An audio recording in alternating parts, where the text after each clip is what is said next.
Sa CCTV footage na ito, kuha sa barangay Pila-Pila sa Binangonan, Rizal, makikitang isang batang nakapula sa itaas ng bubong, tila may sinisilip na nakasabit sa taas.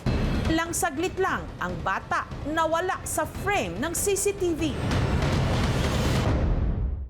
At ito na ang sunod na nalitratuhan.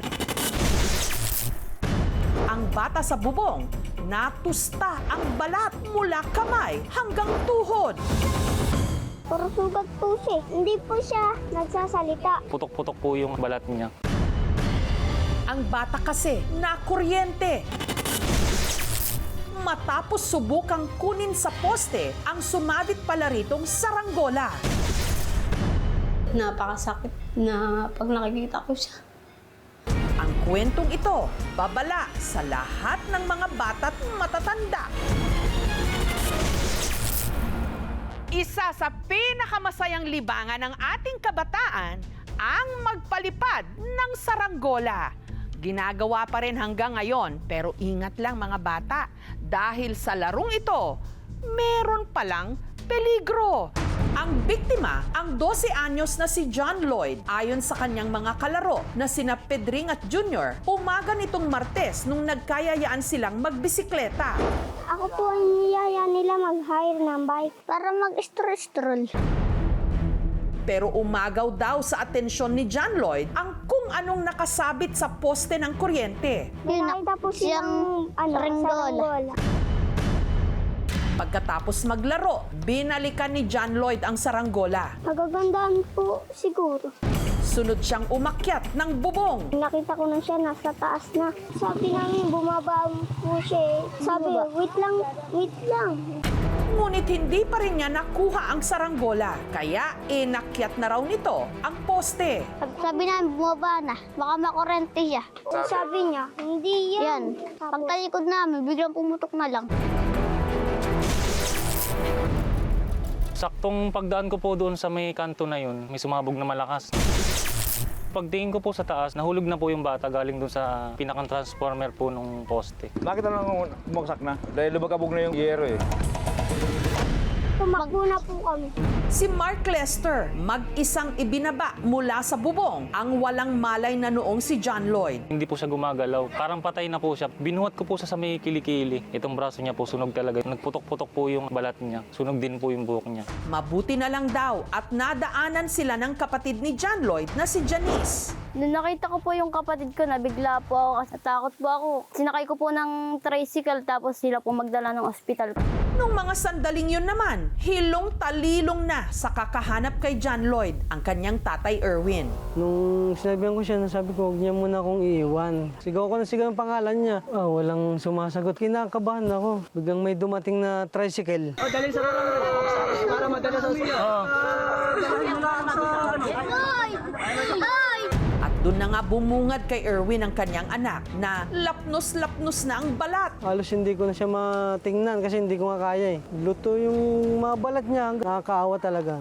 Ang misis ni Erwin na si Ralyn na naka-duty noon bilang basurera, agad umuwi para isugod ang kanyang anak sa pinakamalapit na ospital. Pero dahil walang malapit na burn unit, inirekomendang dalhin si John Lloyd sa East Avenue Medical Center sa Quezon City na mahigit 1 oras pa ang layo. Nung sinakyan na po namin siya sa ambulansya, humiyak po yung bata na, Papa, hindi ko kaya, sakit. Ayon sa doktor na umasikaso kay John Lloyd, nagtamo ang bata ng second-degree burns. Yung second-degree burn involves the anterior chest and then his right arm and forearm and then both upper thighs and the genitalia also. We have to do daily dressing para ma-prevent yung infection or further deepening po ng sugat. Sa awa ng Diyos, si John Lloyd ligtas na ngayon sa panganib. Nagpapagaling na lang sa ospital. We're going to do dressing. I-remove lang po natin yung gasa and then we're gonna check the wounds kasi every day we're going to check for it. Pero ang naging kabayaran sa kagustuhan niyang kunin ang saranggolang sumabit sa poste, ang kalbaryo ng araw-araw na paglilinis ng kanyang sugat. Wait lang! Wait lang! Wait lang! Mama! Wait lang! Bakit ko? Ang sakit! Si Ralin, tila nadudurog daw ang puso sa tuwing naririnig ang pagpalahaw ng kanyang anak.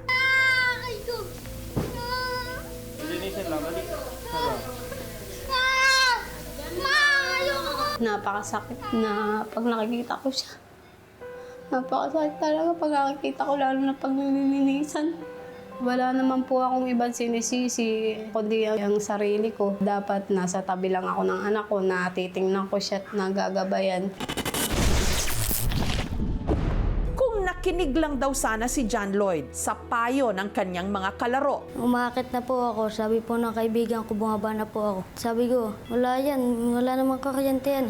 Kwento niya, pagkaakyat ng poste, hinila niya ang pisi ng saranggola. May nakapitan po yata akong bakal. Kala ko po makukuha ko na, pero bigla po ako may narinig na shhh, gumanon po yun. Nung nagkamalay, Pagtingin ko po yung yung damit ko po sira, tsaka po yung shirt ko. Kala ko nga po pati yung mukha ko sunog eh. Kasi po pati din po yung mukha ko parang nagmamanid. Napakahirap po. Kasi po hindi po ako makatulog sa sobrang sakit. Gusto ko na pong umuwi. Napapasalamat pa rin ako sa Panginoon na ayan, ang anak ko buhay pa rin. Kahit ganyan katigas sa ulo niya, mahal na mahal ko mga anak ko. Makayanan ng anak ko yung hirap na pagdadaanan niya. Usually for second-degree burns, we expect it to heal in 1 to 2 weeks. For the case of John Lloyd, we will observe for 2 to 3 more days, and if kaya naman linisin yung sugat at home, we can already send him home and do close follow-up. Yung voltahe before the transformer, yung pataas, normally kilovolts yun, mga 13 kilovolts. Above the transformer, high voltage, ang pinakamalala dyan, magkaroon ng shock. Pag nag-shock, tumigil ang puso. Eventually, pag hindi nabigyan ng proper attention, pwedeng ikamatay ng tao yan.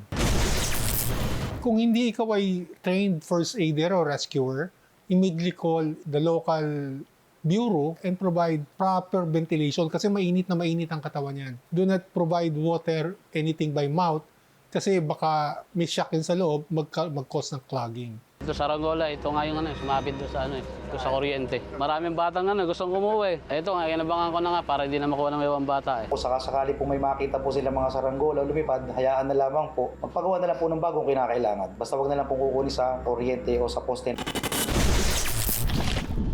Namimiss po rin namin siya. Sana gumaling ka na para maglaro tayo. Sabi ko po sa kaibigan ko na huwag na po gagaya sa akin, na maranasan po yung mga nangyari po sa akin sa ospital. Tayo nyo kung papagaling lang ako, maglalaro ulit tayo. Kung mag-alala, dito lang kami. Hindi ka namin pababayaan. Lagi mo lang isipin na mahal ka namin. Tibayan mo lang loob mo.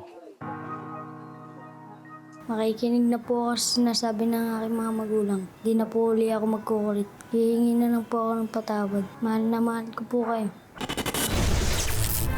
iba talaga ang panghalina ng saranggola sa mga bata. Pero tandaan, kapag sumabit ito, lalo na sa poste ng kuryente, huwag na itong tangkaing kunin pa.